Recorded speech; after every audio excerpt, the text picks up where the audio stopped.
1971-ci il.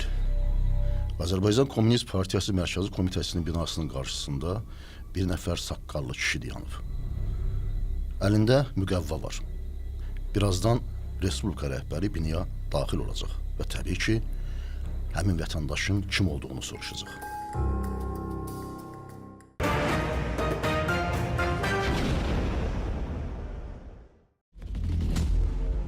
Yadınızdadır. O vaxt deyirdilər ki, nəinki türk millətindən olanlara, hətta Sovetlərdə yaşayan müsəlmanlara belə məxfi işlərdə, hərbi strateji sirlər kəsb eləyən vəzifələrdə çalışmağa imkan vermirlər. Kimsə nə vaxtsa belə bir məqam əldə eləyirdisə, hamı düşünürdü ki, deməli həmin adam özü qeyri-adi dərəcədə istedad sahibi olub ki, qarşısını kəsə bilməyiblər. Ola bilsin, belə adamların sayı çox olub, biz tanımamışıq. Ancaq o illərdə hamımızın tanıdığı barmaqla sayılası qədər adamlar vardı ki, onlarla həmişə fəxr eləyərdik. Məsələn, Bakıda doğulmasıyla qürur duyduğumuz, uzun illər kosmik uçuşlar üzrə dövlət komissiyasına rəhbərlik eləmiş rəhmətli Kərim Kərimov. Kosmonavt, lak balası Musa Manurov kimiləri. Bu istintaqımız o vaxtlar tanımadığımız, ancaq inanıram ki, tanısaydıq, mütləq fəxr eləyəcəyimiz bir nəfərin ölümü ilə bağlı davam eləyir.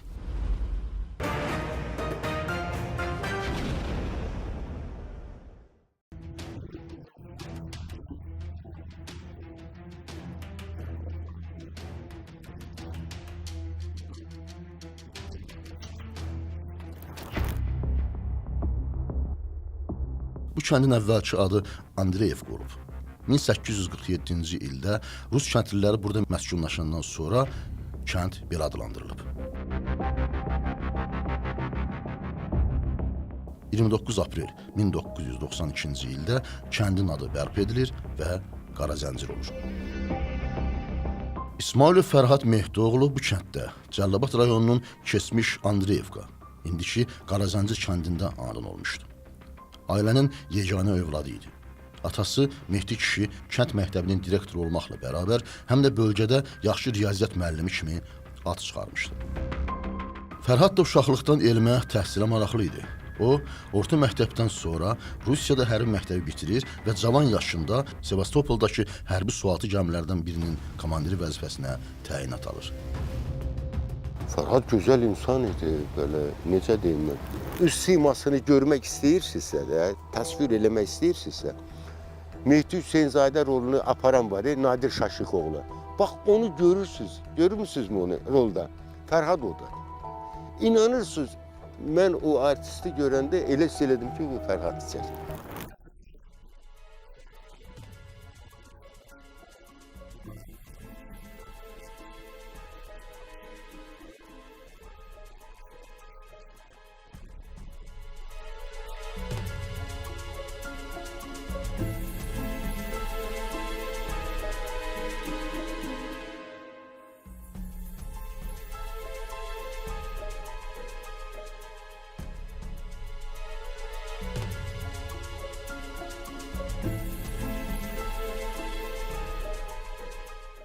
Eyni vaxtda kənddə onların Rus qonşusuna bir qız da qonaq gəlmişdi.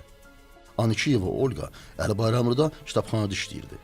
Hər il olduğu kimi bu ildə istirahətini nənəsinin yanında keçirirdi.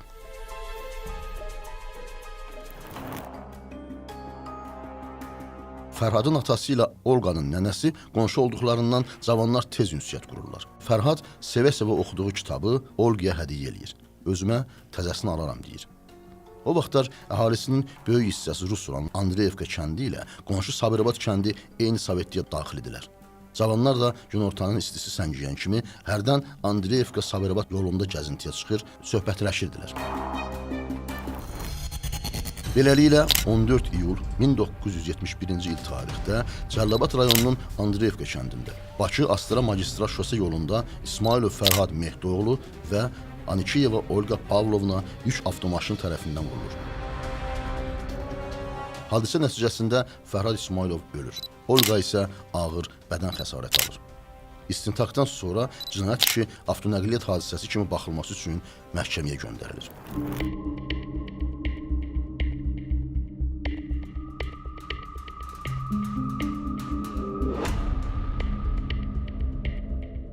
İstintaqın bu tərzdə tamamlanması Fərhadın atası Mehdi müəllimi qane eləmir. Mərhumun atası hesab eləyirdi ki, sürücü onun oğlunu qəsdən öldürmək məqsədi ilə qəzanı törədib. Yəni, nəqliyyat vasitəsindən alət kimi istifadə edib. Yeganə övladının yoxluğunu heç cür qəbul edə bilməyən zavallı ata Daxili İşlər Nazirliyinin, Respublika Prokurorluğunun, Ali Məhkəmənin rəhbərlərinin qəbulunda olmasına baxmayaraq istədiyi nəticəyə nail ola bilmir. Bundan sonra o, oğlunun paltarından müqavva düzəldərək Mərkəzi Komitənin binasının yanına gəlir. Hadisədən sonra o üzünü qırxmamış, uzun saqqal buraxmışdı. Mərkəzi Komitənin katibi Heydər Əliyev işə gələndə Mehdi müəllim Respublika rəhbərinin qarşısına çıxır, onu dinləməsini xahiş edir. Heydər Əliyev onu dərhal qəbul edir və dinləyir. Birinci katib bundan sonra Ali Məhkəmənin sədrini, Daxili İşlər Nazirini və Respublika prokurorunu Mərkəzi Komitəyə çağırır və bu işlə ciddi şəkildə məşğul olmalarını tapşırır.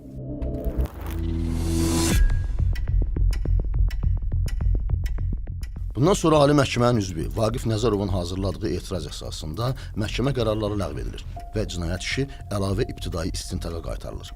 Qanunun tələblərinə görə avtonəqliyyat hadisələri ilə bağlı cinayət işlərinin istintaqı Daxili İşlər Nazirliyinin müstəntiqlər tərəfindən aparılırdı. Ancaq Ali Məhkəmənin qərarında hadisənin qəsdən törədilməsi barədə zərərçəkən tərəfin şikayətlərinin ətraflı istintaq edilməsi məsələsi qarşıya qoyulduğundan prokurorluq işi öz icraatına götürür. Yəni, zərurət olduqda prokuror digər istintaq orqanlarına aid olan cinayət işini icraatına götürə bilərdi. Bu, qanunun tələbindən irəli gəlirdi. Vaqif Nəzərov adlı bizim çox savadlı tanınmış hakimimiz vardı Ali Məhkəmədə. İşi o oxuyur, öyrənir. Qənaətə gəlirlər ki, burada nəsə qəsdən adam öldürmənin əlamətləri var və etiraz yazırlar məhkəmə hökmündən. Ali Məhkəmənin rəyasət heyətində işə baxılır, hökm ləğv olunur, əlavə istintaqa qaytarılır. Adətən qanun belədir ki, qəsdən adam öldürmə hadisəsi varsa, bu işi prokurorluğun müstəntiqi istintaq edir. Avtonəqliyyat hadisəsi isə ehtiyatsızlıq nəticəsində baş verən hadisə kimi onun milis müstəntiqləri istintaq edir. Adiyyəti üzrə bu iş qaytarılmalı idi Cəlilabad rayon prokurorluğuna, prokurorluğun müstəntiqi istintaq eləsin. Amma nə qədər ki, iş belə bir vəziyyətdə ölkə rəhbərliyinin diqqətini cəlb eləyib və Respublikanın hüquq mühafizə orqanlarının rəhbərləri, Ali Məhkəmənin sədri qınaq obyektinə çevriliblər. Qərara gəlirlər ki, bu işi Respublika prokurorluğunun özündə istintaq edilsin.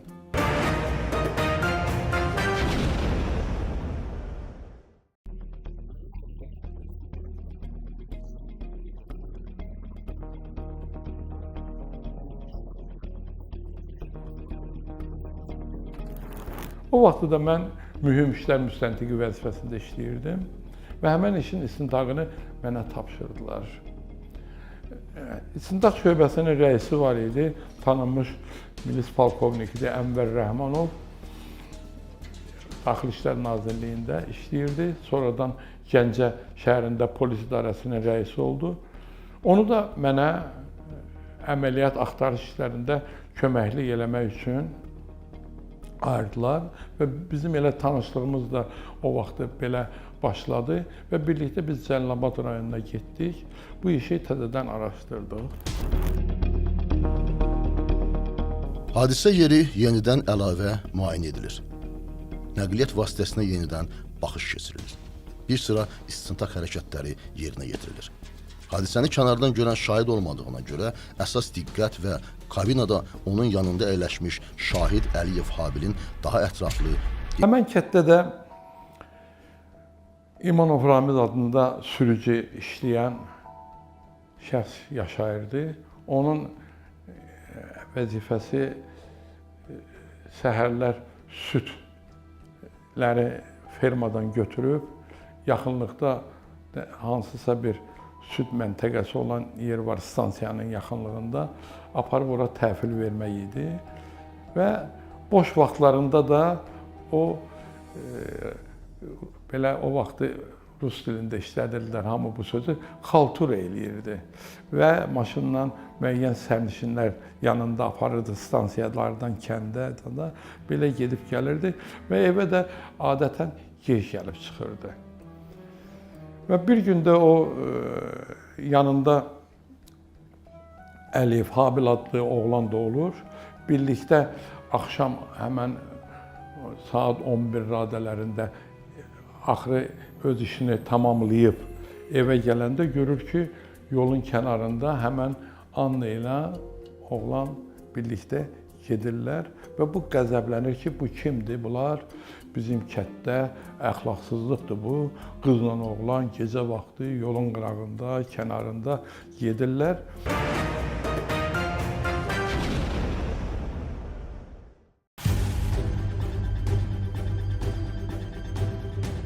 İstintaqla müəyyən edilir ki, hadisə İmanov Ramizin idarə elədiyi yük avtomaşını ilə törədilib.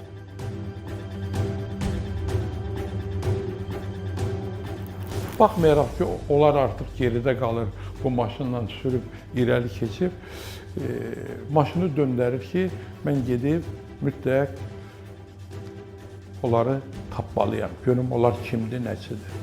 Hətta bir dostu olur, onun da evinə yaxın gedir ki, onu da çağırsın, özü ilə götürsün. Biraz ləngiyir orada, papirozda da çəkir. Sonra fikrindən daşınır. İkiləri birlikdə kabinada Əliyev Habil, özü İmanov Ramiz sükan arxasında geri qayıdırlar. Geri qayıdırlar, artıq yolda bu qızı, oğlanı görmürlər. Bunlar gedirlər Cəllabad istiqamətinə maşını döndərir. Bir 300 metr gedəndən sonra görür ki, bunlar yoxdur. Təzədən geri qayıdır. Bu dəfə Bakı istiqamətində 800 metr məsafə qət elədikdən sonra görür ki, bunlar ikisi birlikdə gedir. Maşının işığının farasını söndürür. Sükanı sağ tərəfə verərək çıxır bunların üstünə. Oğlan sol tərəfdə olur, qız sağ tərəfdə və vurur bunları. Bəli, Cəlilabad rayonu Azərbaycanın 40 illiyi adına safxoza məxsus olan bu yük avtomobilinin sürücüsü 14 iyul 1971-ci il tarixdə 10-75 nömrəli yol vərəqəsi alaraq safxozun süd məhsulunu zavoda təhvil verir.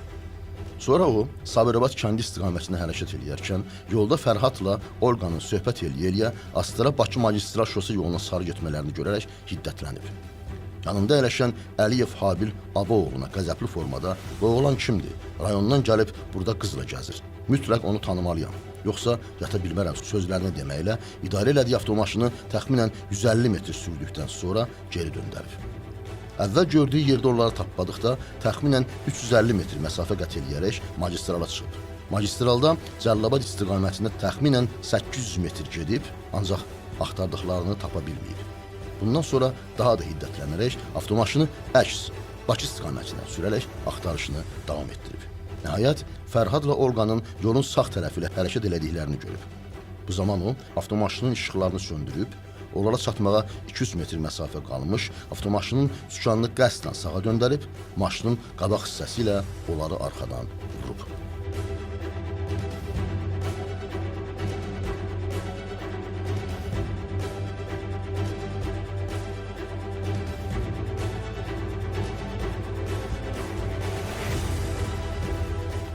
Yormaq istəmirəm tamaşaçıları.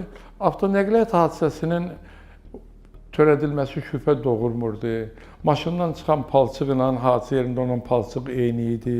Şüşə qırıntıları tökülmüşdü faradan. Onun qırıntıları ilə maşındakı şüşə eyni idi. Həlak olan oğlanın paltarının cırıqları maşının üstündən tapılmışdı. Bu mübahisə doğurmurdu. Əsas mübahisə doğurulan məsələ ki, bu hadisə qəsdən edilib ya yox.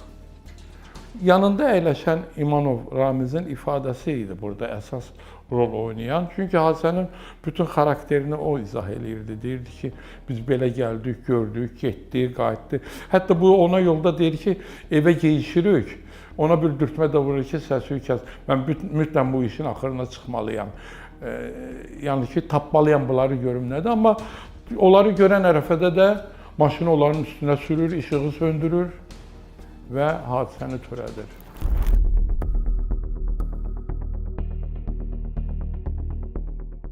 Hadisədən sonra o, Habil Əliyevi kəndin girəcəyində evlərinin yanında maşından düşürüb, özü isə avtomaşını qaraja aparmayıb, həyətlərində saxlayıb.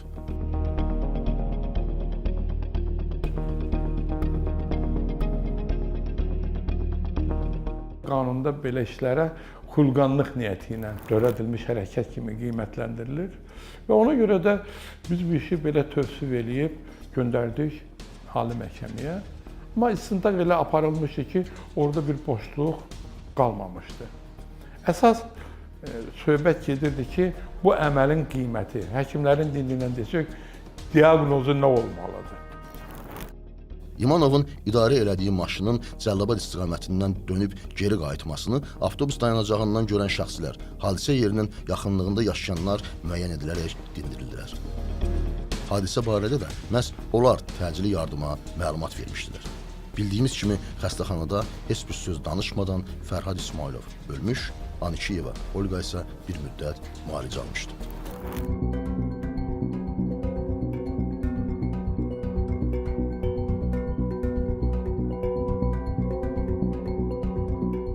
İmanov Ramiz idarə elədiyi avtomaşınla hadisəni törətməsini əvvəl inkar eləsə də, sonradan ehtiyatsızlıq üzündən, qarşı tərəfdən gələn avtomaşının işığının gözünə düşməsi səbəbindən hadisənin baş verdiyini desə də, hadisə vaxtı qarşı tərəfdən hər hansı bir maşının gəlməsi və sürücünün gözünə işıq salması istintaqla təsdiq edilmir.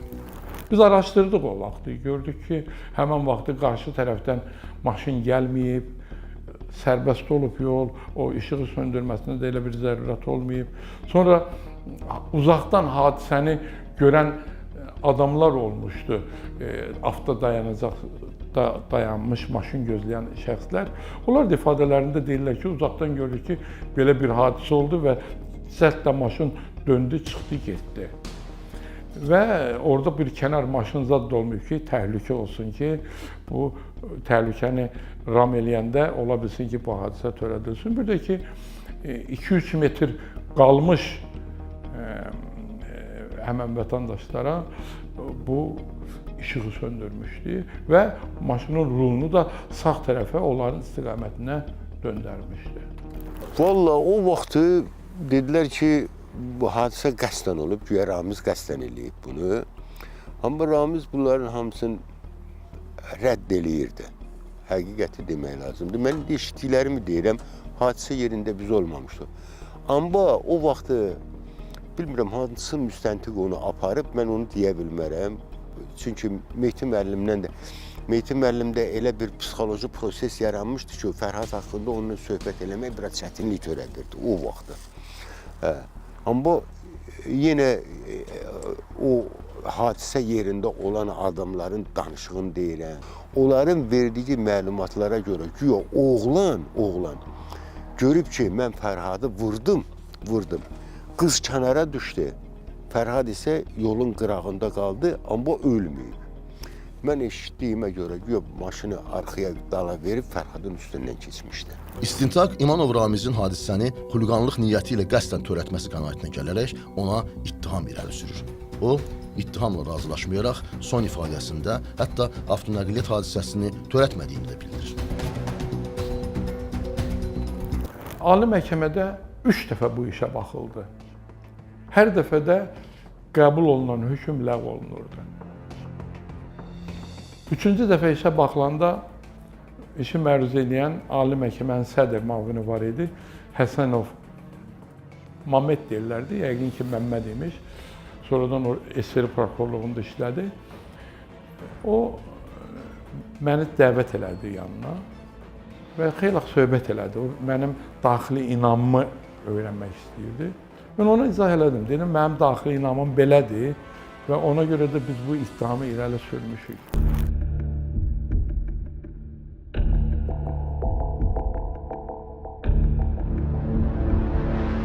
Ali məhkəmə cinayət işini icraatına götürdükdən sonra maraqlı hadisələr cərəyan edir. İmanov Ramiz haqqında çıxarılan hökm ləğv edilərək iş yeni məhkəmə baxışına qaytarılır.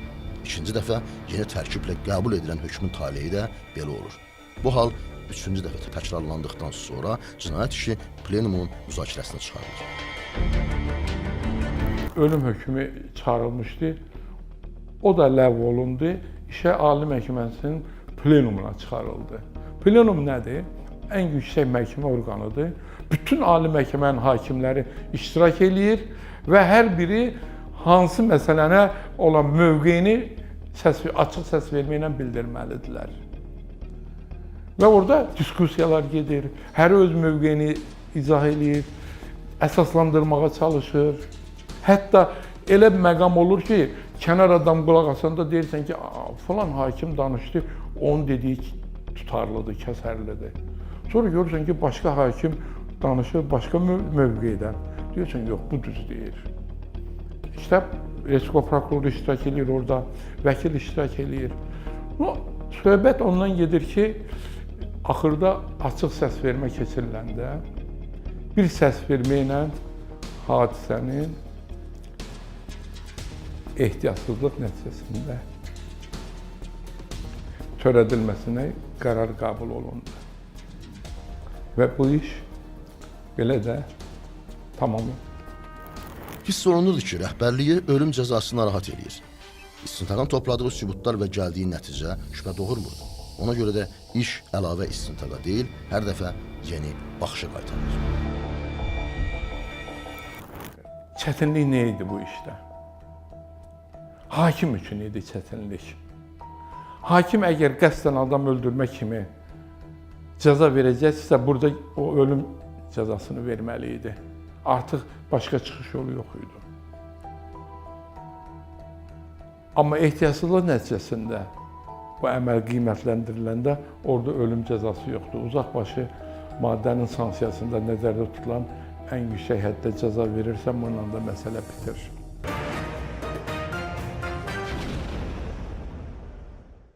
Bu dəqiqə kim bu hadisəni eşitsə, bu işi oxusa, hərəsi yenə də müxtəlif fikirdə olacaqlar. Biri deyəcək ki, qəsdəndir, biri deyəcək ehtiyatsızlıqdır. Bəlkə də qorxutmaq üçün onun üstünə sürüb, amma saxlaya bilməyib vurubdur. Belə-belə mövqelər ortalığa çıxır, ola da bilərdi. Hər halda onun sürücünün bu qədər məsafələr qət edib, onları axtarıb üstünə sürməsi buna əsas verirdi. Hər halda qəbul olunan plenumun qərarından heç vaxt şikayət vermək olmaz və onu mübahisələndirmək də olmaz. Amma hər bir şəxsin, hüquqşünasın, vətəndaşın özünün şəxsi mövqeyi, fikri ola bilər. Bu istisna deyil.